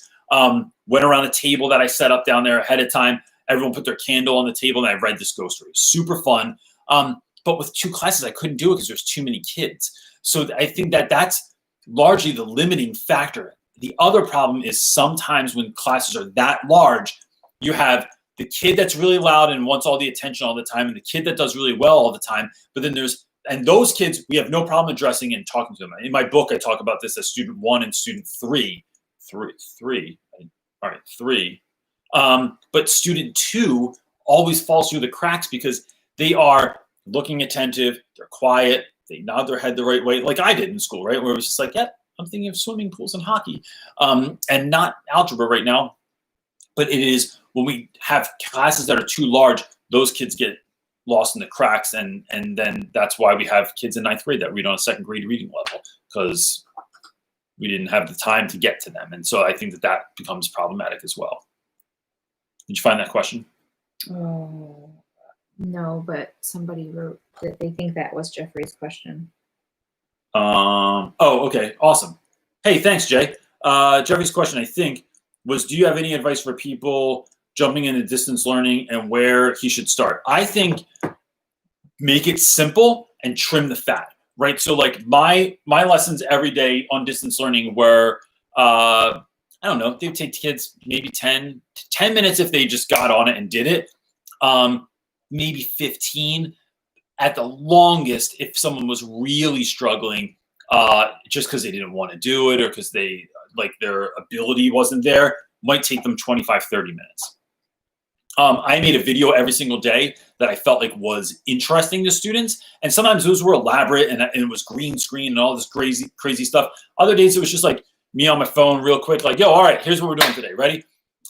Super simple. So you're going to set it up, right? Super simple lesson today. Should take you about this long. This is exactly what I want you to do. So I want it to look like this when we're done. And then try and be engaging in it too, right? Because you want people to pay attention. And then tell them what they're going to know. Tell them how to do it, and then tell them what the follow up is, right? So like it's like, all right. So in review, this is what we're doing. I need 3 things from you today. You're going to do this. You're going to do this. You're going to do this. It's due by this time. And then keeping that systematic so that because what works in school is some sense of consistency, right? So like even if madness is consistent in your class in a good way, it's consistent, right? So my students, doesn't blow their minds when I'm out in the hallway playing a ukulele or blowing bubbles. It doesn't blow their mind when I ask them to shake my hand at the door every single day. It doesn't blow their mind when I pull out the hand on a stick, bam, and start using that, or putting eyeball stickers on them, or sprinkling glitter on people's papers, or writing notes on Post-it notes and putting them next to them, or like that stuff is so consistent that they expect it every day. The way that my class runs, you come in, you sit down, you get your stuff out of your crate, and everything we're doing is on the board so that you know when you come in, it's not something new every day. It is consistent. So for distance learning, it was a brief video, a very like short and sweet lesson of like trimming all the fat, and then usually a video to go along with that, or an audio version of the reading for students that needed that. And they knew where it went. The time that it was due was the same every single week. The number of assignments was exactly the same every single week. When I had my office hours and they could talk to me live on the phone or on Zoom call was the same every week. I called home or communicated home the same time every week. Those things being super consistent is what's going to help kids find that rhythm in school, right? So they find that rhythm, and we see this in schools that this works. And when it doesn't, it's when you have a 3-day weekend and then everyone comes back on Tuesday and everyone forgot their locker combination. This happens after winter break when kids come back and everyone forgets, like, wait, what day is it? It's Tuesday. So that means what period is first, which means what's the special today? Or like, what time do I have lunch? The rhythm's off, right? They weren't at it for a while. So the rhythm got messed up. It's keeping the rhythm going, right? And I think that you can do that and still make it magic all the time. I think that you can do that. You can have that same sort of recipe. Every night we're going to eat protein and vegetables, right? But it's there, and we're going to eat at 5 o'clock. But you can still sprinkle magic, and it's like, are we having chicken or fish or steak or broccolis or eggplant? It's like, the meat and potatoes is like it's still protein and fish every day, or like protein and vegetables. But you're building that rhythm in so that students can flow in that. And that, I think that optimizes student success, is being able to find those rhythms. John Grubel, I like how some people I choose to say their last name. You know what it basically is? If I feel like I can say it, then I say it. It doesn't have too many vowels. Yeah, man. Whew. Oh, let me give you something. Let me tell you something real quick, and I'm going to read John's question. I'm actually going to drink this first, because I'm getting a bit verklempt. I'm not even sure I just heard Mike Myers say that in a movie back in the day. This week, I'll post on Instagram later today and let you know when I'm doing it. I'm doing something on Facebook. It's a live feed that is going to be unlike any other live feed I've ever done. I'm doing it with this guy, Hal Bowman, who helps out with this thing called Help a Teacher. It's a live broadcast. and they asked if I'd have a special guest on there with me. So the not so secret wife will be joining me on camera, full face. Oh my gosh. On camera. Is this already making you anxious? Making my hands sweat. They asked if we would do it, and I was like, I don't think she's going to go for that. And then because we've been asked before, and she's been like, no, I don't do it. This is for you. The internet is a mean place, and I don't want to be on camera with everybody. So, but seriously, like I have anxiety. I forget what day it is, and I don't want to mess up. I don't want to move John's question, so I don't want to check my calendar at the second. But just know that that's coming up this week. I'll post it in the Facebook group at Rap With Reynolds Teacher Talk on Facebook. Which if you're not a part of, you should be. And then I'm also going to post it on Instagram so everyone knows, because it's going to be dope. I'm excited about that. Mm-hmm. I'm also a part of the what is it, Superhero Teacher Conference? Yeah. All right, which is my friend Sean is putting this on. He's on Instagram as Teach Hustle Inspire. I just moved all this stuff in the other room. He has a conference coming up, and it's like the people that I remember off the top of my head it's him, Chris Emden, myself. I forget who else, but like Lanisha from Apron with an Educator. Yep, Apron with an Educator. Educator with an Apron. Educator with an Apron. Apron. Oh no, it's Apron and Educator. I forget. I mess her name up all the time. She's fantastic, also. So that's gonna be really great, and that's coming up in the next week or two, also. And then the Teach Better networking event is coming up, also. But I think registration closed for that, and it's gonna be rad as well. Anyway, now back to our regularly scheduled program. John is asking this. Man, wouldn't it be great if somebody could read the questions and they sound like Casey Kasem, and then I answer them? Yeah. What advice would you give an introverted person wanting to pursue teaching? I did that half Casey. I'm passionate with English and language, but I am on the quiet side. How does one release their inner extrovert? John, I don't know that you have to release your inner extrovert. I think that you go in and you do what you do. And what you're going to do is you're going to find a kid that was you in high school, middle school, elementary school, whatever. And that's going to be your person you connect with. Those are going to be the kids that you have a special heart for. That if you make good enough lessons, you end up facilitating the class, and it doesn't so my class is about the show, right? My class is about Reynolds doing all this stuff and then getting kids excited and then turning it over to them. But I think you can just as easily run a class as an introverted person. If you check out my friend on Instagram, Randy Rebai, has Rebai spelled his last name? Ribay. Mm-hmm. I think that's how it's spelled. He's really great author. He wrote, I talk about him all the time, Patron Saints of Nothing, After Shot Drops, and Infinite Number of Parallel Universes. He is incredibly introverted, as is his wife. But they are really good educators. Like Randy had one of the most locked down English classes, thoughtful English classes. He just did a great job. Never raised his voice. Was always just talking like this. He was like, the Asian Bob Ross. And he was fantastic, man. And because I don't think there's a one size fits all. Don't look at education and think that you have to be one of this homogenized group of just certain kinds of people, right? There's that sort of edutainment works for some people, and some people it doesn't, right? But if you're honest, if you're sincere, if you have a level of vulnerability, if you are intentional, and if you make it about the kids, you're going to win, man. And I think that is just the bottom line. So if you want to do it, if you feel like that's the work you've been given to do, or that you're called to do, or that you're passionate about doing, then do it, and know that you can make it work for you. You don't have to fit into some mold of what you think teachers are doing. Certain teachers get celebrated for standing on desks and playing guitars and being all crazy and throwing confetti all over the place. There's just as effective teachers that don't do that, because that's not every kid's jam either. I think kids need a whole host of different types of folks teaching them, which is why even when I have guests come in, I have guests from all different backgrounds that look different, that come from, different religions and sexual orientations. But what I want is something in their story to connect with my students. And so I think teachers are the same way. So that's why I would say get down and do it. So Brandon said, the greatest gift you can give yourself or give anyone is your honest self, which is a Mr. Rogers quote, which I think sums it up really beautifully. And Amy Russell said, introversion doesn't mean you're not outgoing. It just means that being around people for too long wears you out. And that's a really good point too. Yeah. And so just making sure you're not looking at what everyone else is doing and then just trying to fit that format too. Like if everyone else is going to the basketball game after school and you're done, be done. Like Alicia says, if the car doesn't have gas, she actually said, if the car don't got gas, nobody ain't going anywhere is what she told me. But it is making sure that your tank is filled so that you feel ready to give and that you have something to give. Lewis is asking, question, a while ago you did a video on trauma in the classroom. How did you address it? How do you address it?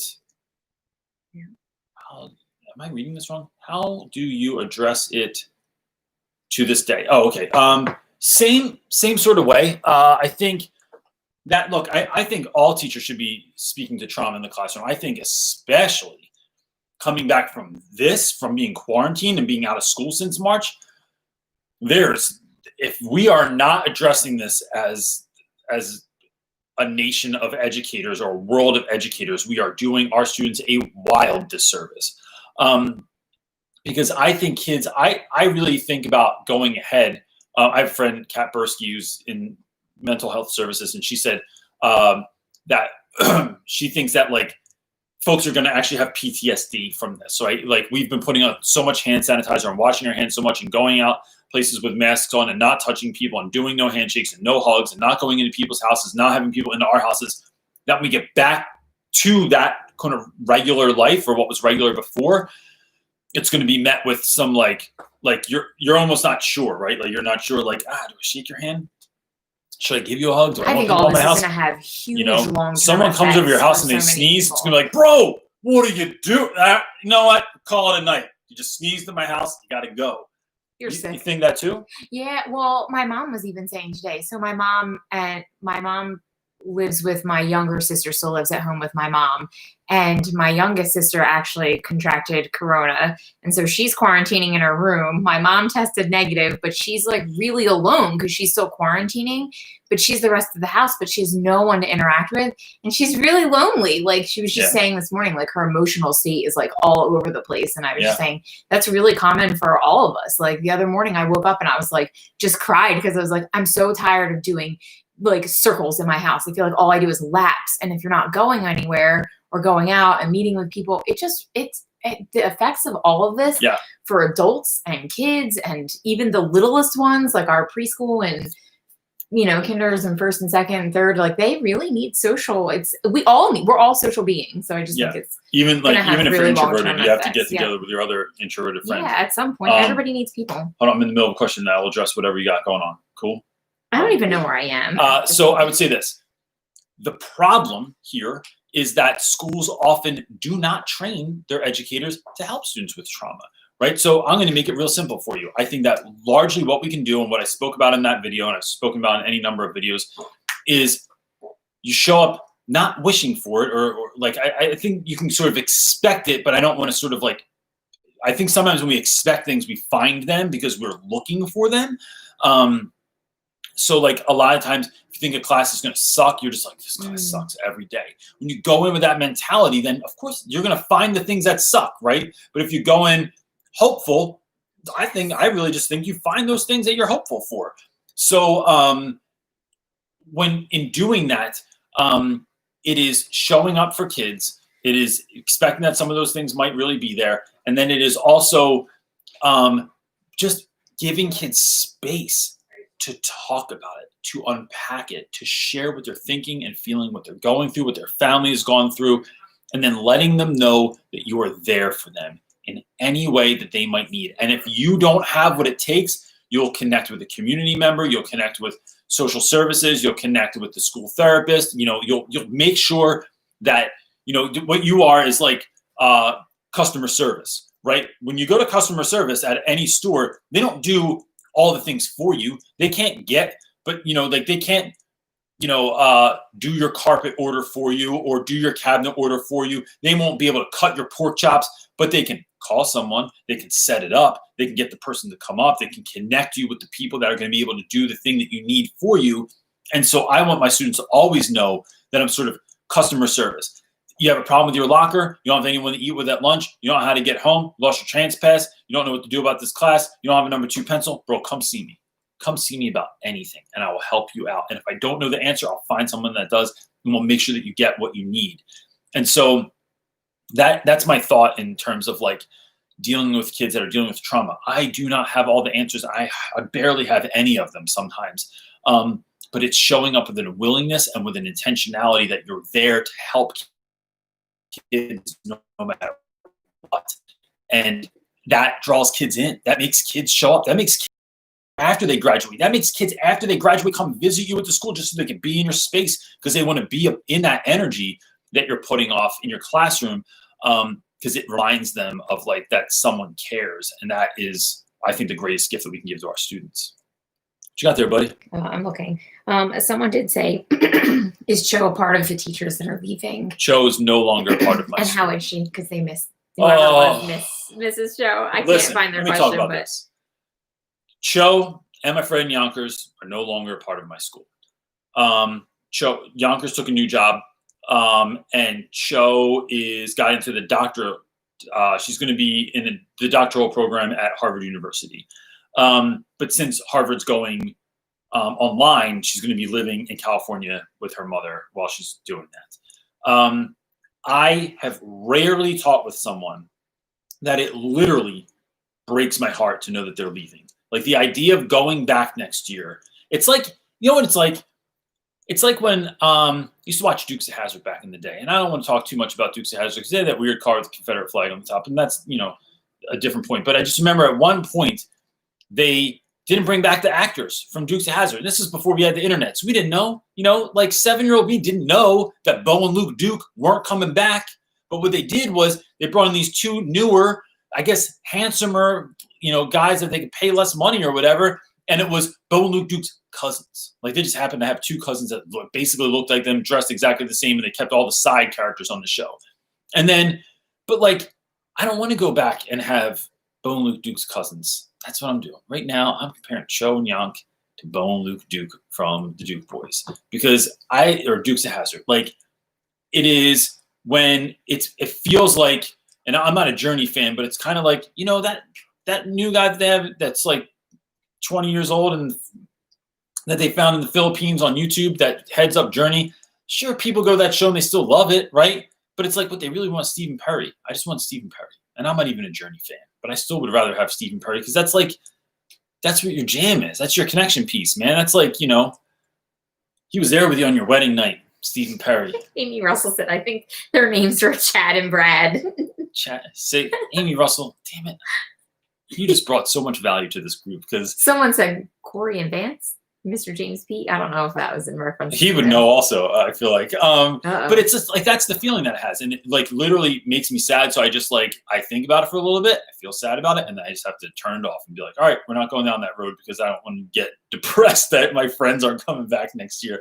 I still have friends at school, but they were like my jam. Like those are my number one homies all the time. And not only were they your friends in school, but like they came over our house all the time. All the time. And like hung out. Like I'm really. Joe came over and ate all my s'mores the other night. I know.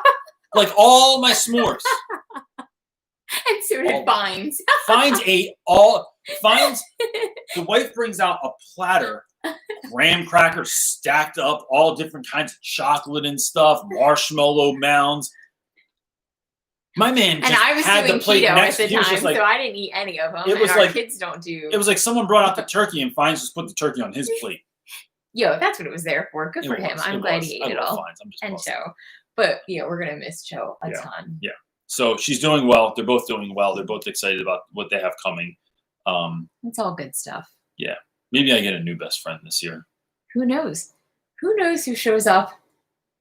I always think it's hilarious the people that show up at your school that know you from YouTube, but that's always hilarious. It's a little crazy.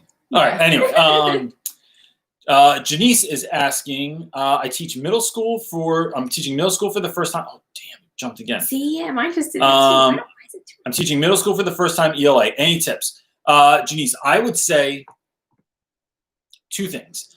One of the tips I give all the time is get to know what your students like, because when you know what your students like, you can use those references, not in a way to be cool, but as a way to be relevant. So if I know kids like whatever they're into, I teach through that lens. So whether it's Minecraft or Fortnite or on my block or whatever music they're listening to, like I teach through that lens. The other thing is, I think one of the things I'd say the biggest problem I see when new teachers come in to teach anything is they wait to be the teacher they always dreamed of being. So we have a sticker that we will sell soon. If you're in the Facebook group, stuff is sold in there already. But otherwise, I have a sticker that says, like, don't wait to be the teacher you always dreamed of being. And what I mean by that is so many times we think about, let me wait till my evaluation's over, wait till I have tenure, wait till I have been here for a little bit, wait till I know all the teachers, wait till I get a good feel for the curriculum. It's like, no, you know what you got into education for. You know the change, the impact, the involvement level. You know that you want to go on 11 all the time. And when you start teaching, this is what's going to happen. It happens to everybody everywhere. Out there, somebody hopefully saying, like, never happened to me, and that's awesome.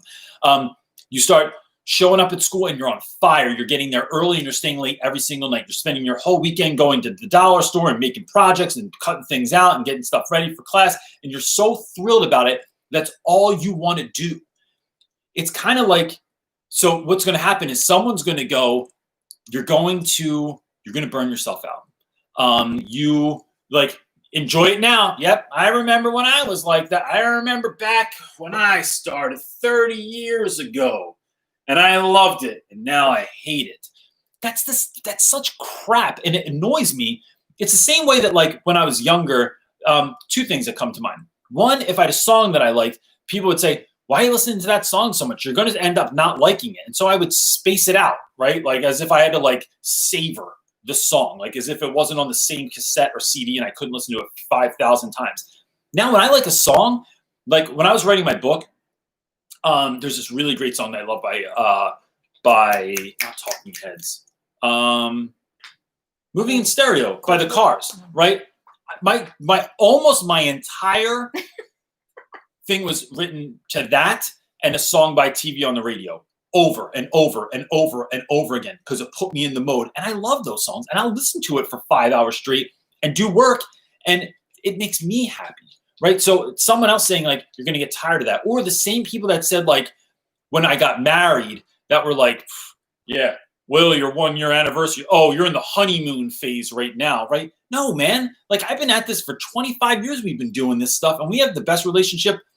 We're still in the honeymoon phase. I mean, you know, it is not listening to someone else's crap to warn you that it's going to get worse. Now, look. Marriage, just like teaching, is hard ass work. This did not come easy. We had to work on it. We had like to get through stuff. We still battle things out sometimes and have to get through them. But did you just punch your fist? I did. Damn. Gotta battle. But it is, I think if you're excited about something, do it all the time. Like get excited about it. Get in your classroom and go nuts and don't care about what anyone else thinks. Or that they say you're going to burn yourself out, or like, you know, watch out for those kids, or you can't do that. Like, unless it's like handing kids a power saw, which I've done and I regret it. It is, no one got hurt, by the way. It is like, it's getting after that and being excited about it and getting full tilt on with it, because otherwise, it's like saving your air. It's like saving your experiences or your smiles. Don't smile all the time. You're going to run out. You don't run out, man. You always have smiles there, or like, you know, so just go do it loud and proud and get after it and don't wait for anything else. And I think that is the best piece of advice I could give anyone, because it's going to allow you to succeed. It's going to allow you to fail fast. It's going to allow you to take risks. It's going to allow you to get excited. It's going to allow you to be stoked about what's coming up and look for redemption and in that, like working with students and having them not do well and figuring things out and being a part of a community and being excited and making classes, you know, making lessons that like kids are excited to actually show up to your room because of how it looks, because of the way you make them feel, because of the way that you teach them, because of the way you take them your time, because of the way that you're always there for them, because you are consistent every single day. That wins. And that's the best piece of advice. Maisha said, be the fire. That's it. Be the fire. There you go. Thanks, man. Thanks for referencing my own stuff. You can. There's 2 more questions if you'd like to answer. I'll answer 2 more questions real quick. Let's go. Yeah, that one. Oh yeah, hour and 39. Man, we're going for it today, girl. Woo. It's that extra cup of coffee in the I know. unicorn cup that got me.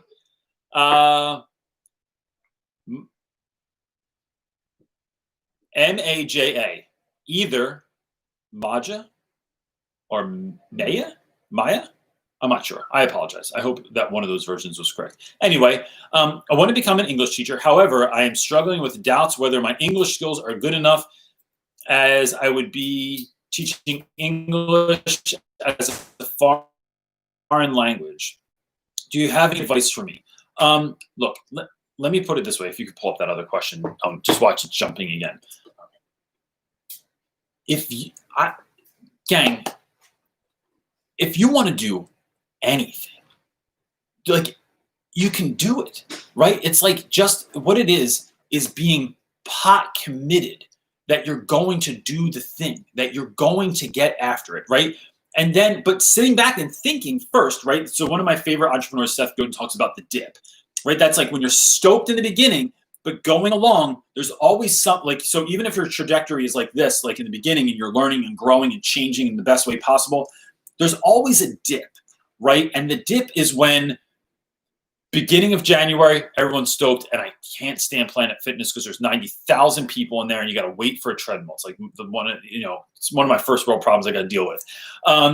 But somewhere around 2-3 weeks in, everyone's gone, and you're just back to, like, you could literally like run on this treadmill and just keep moving over and just keep running on treadmills because there's 7 extra spaces next to you, because folks don't take into account the dip. The dip is when you're going to get to that part where it's going to be hard and it's going to be difficult. But do you want it enough? In your marriage, there's a dip, right? Where, like, that first honeymoon phase is great, but then you're going to get to that part where shit gets real, and can you ride the dip out of it? Like, do you have what it takes to persevere, to grind through, to get to that place? Teaching's no different. Exercise is no different. Every single person that is watching this right now can have 6-pack abs if they wanted to. There's nothing wrong. No, look, go with me on this because I don't know every single person. I don't know your physiology and all that stuff. I'm making an overall generality here, is that we could have 6-pack abs. I don't have 6-pack abs, kids. You know why? It's not that important to me. It's not that important to me that I make it a priority, that I know the dip is coming. I know I could do sit-ups for 3 days, but on that 4th day, I'm just like, I'm a little bit tired, and I don't really want to get on the exercise ball and do my 10 sit-ups that I need to do, or whatever it is, right? It didn't make it a priority. But I think that if you want to do it, you can do it. Now, the key to that, right? So if you want to do this, if you want to teach English, is rigging the game so you can win.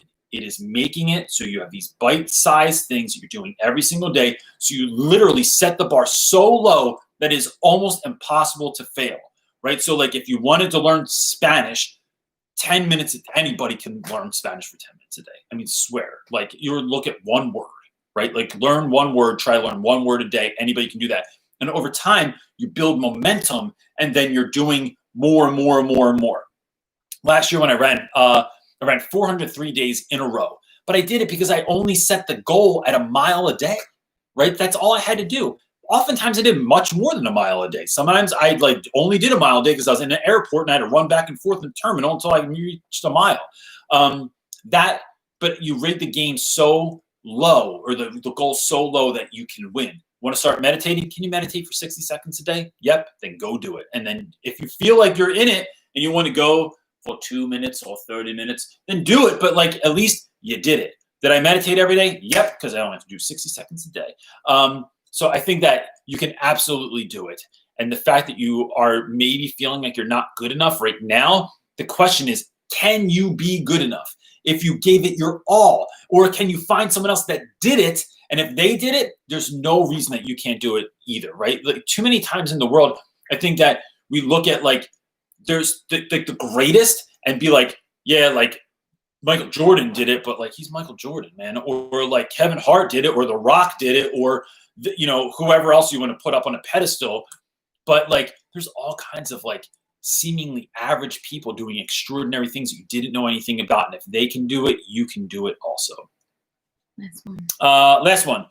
Am I saying your name right? I see you on here a lot later. Schmidt minutes? I don't know if I'm saying that right, but we're going with it. And I like your profile thing with the S in it. Very cool.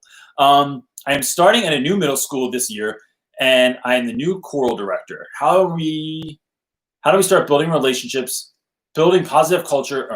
How do we start building positive culture in your classroom with students you don't know yet?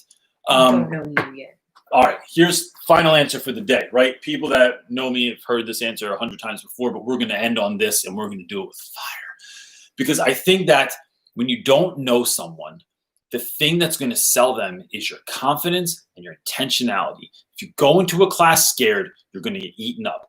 But you don't have to actually have confidence. You just have to portray confidence, right? It's like, I love the idea, in my head, I do not walk into school like this, but in my head, I love the idea of walking into school, into class, like when you see Conor McGregor walk into the ring. If anyone's ever seen this, he does it with a level, with a swagger that is like no one else can touch. That you know this dude just looks like he's going to own you in the ring, that this is over, it's 100% going to win. And so I put a lot of time and energy into myself and into my mental space and how I'm thinking about things and imagining those classes before they even start. Like, all right, first day, I'm imagining the class is there, what it's going to look like, how it's set up, what am I wearing, how do I walk into the class, how do I even practice it? If you're just in your classroom and you're all alone at the beginning of the year, this is weird, but who the hell cares? We're teachers, we have to be weird sometimes. Walking into your class and seeing like, what would that feel like? What would that look like to own it and to be confident? And not in a cocky or a mean way, but just in a way that's like, dude, this is going to be the best year ever. You guys are lucky I'm here, and I'm lucky that you're my students because we are going to jive and get down in a way that is going to be unbelievable. And so when we do that, we are building that confidence. The intentionality piece is this. Look, I've said this before. If you go and watch my first day of school video, I have a video that's called What I Do on My First Day. School is boring, everyone. For the most part, maybe not for those of you that are on here because you show up on here and you want to be the best teachers ever, and you give up your Sunday afternoons to try and cultivate that feeling. School sucks. So to make it better, it's like not that hard, right? So I think of it as like if school's it's really not. It's really, no, look, it's like if school is Elio's Pizza. Let's say school's even worse. Let's say school's Top Ramen. Top ramen's all right? Like when you're, if you're a pothead or if you're in college, like you love Top Ramen, right? No, come on. Just generalize. Shaggy and Scooby love Top Ramen probably. Anyway. But I was watching a show one time where someone took Top Ramen and they were like, yo, here's a way that you can actually make this delicious. And they put like just a little bit of like fresh ginger in there or different like spices, like stuff that you just have around your house. Some magic on and there. just used that's what they sprinkled magic on Top Ramen, right? They didn't use the shrimp pack that's filled with cancer or whatever the hell is in that thing. I don't think there's any actual shrimp in there. It's just some manufactured stuff. So instead, you are sprinkling magic on this thing that's kind of broken. But when you do that, you are making your classroom and your students' lives electric for those 45 minutes. And this isn't something you have to do all by yourself, right? This is something you can do as part of a community, something you can cultivate, something you can invite people into your party and have them invite you into theirs in terms of other teachers being a part of that. But when you are trying to do that, I'm telling you that intentionality, right? It's saying on the first day, I'm so glad that you're here, dude. This is gonna be the best class of the year. I'm telling you right now. And I used to do that all the time, and I would laugh at the other team, like kind of like tongue in cheek, right? I don't need to be better than everyone else. I just want to be different than everyone else. But that difference carries so far when you want the kids to know that what you're there for is them. What you're there for is not to tell rules on the first day. I'm here to tell you how awesome this is going to be, how excited I am, who I am, what I'm about, what we're going to do this year. It's like if when you go to see a movie and the trailers come on, they want you to get excited about what's to come. They don't go, listen, in this movie, you're not going to be allowed to smoke cigarettes, all right? There's no talking during this movie, all right? Put your cell phones away. No, they don't tell you any of that stuff. They tell you that before the movie, yeah, but like where the safety exits are and all that stuff. But when the preview comes out, the whole job is to get you excited about seeing the movie. And so I think that is what I really want kids to know. And I'm telling you, you'll set yourself apart. And even if every teacher did that, right? Even if every teacher in your school is doing that, That's way better than the 8 classes. Like most kids go into school and they get 8 syllabi and they have to sit through 8 classes of someone telling them the rules and how this is going to go. And if you screw around and if your cell phone's out and what I do if you do this and I don't take late work and all this crap. It's like 8 levels of hell. And so if you're 1 out of that 8, that's awesome.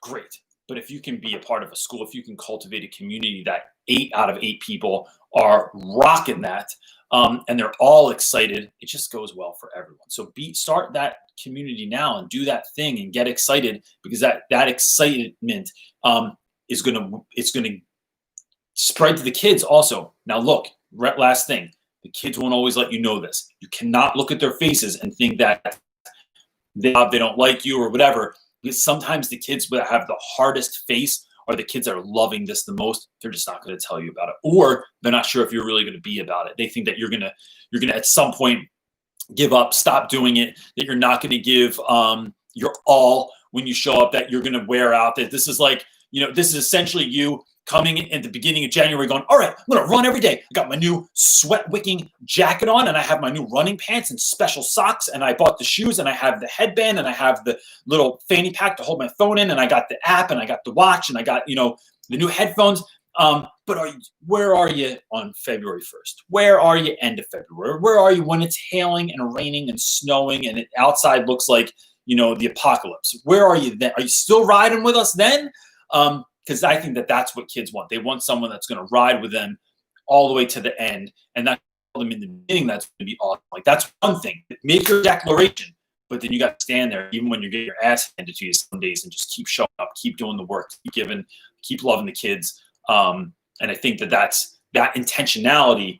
When you're standing there and you look like Brad Pitt in that scene from Fight Club, and he gets beat up in the basement, he's bleeding out of his mouth and his nose is broken and stuff, and you're just like, still learning, still doing stuff. It's like, that's when I think kids really buy into what you're doing. And that's when you really start having an opportunity to really make a change sometimes.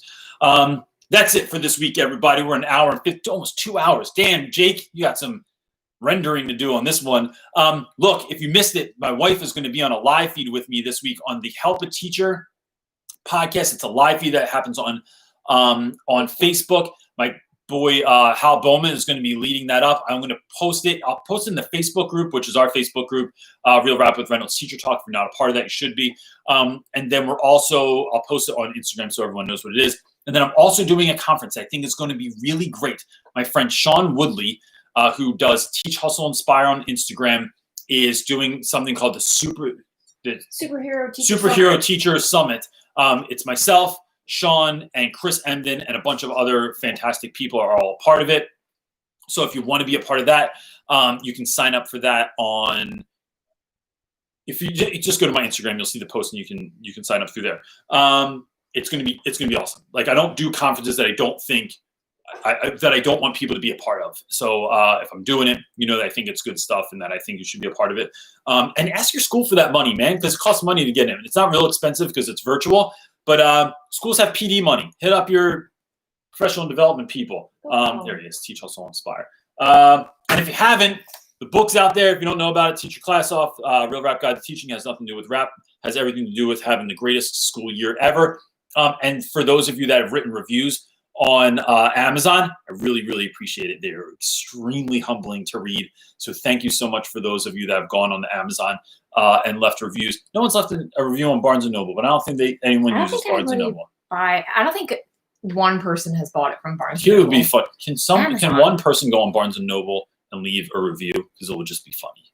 That's all I want. I just want one review. Or a couple. Mr. James P. So that's it. Schmidt said he got it from Barnes & Noble. Good. Thanks. Thanks, man. That's it, everybody, for this week. We'll see you next week at 1 p.m. Eastern Standard Time. Peace. Oh, look, I look like Richard Nixon. All right, that was done with. I look like it's a skinny lobster. Goodbye, everyone. There we go. Hitting all the buttons.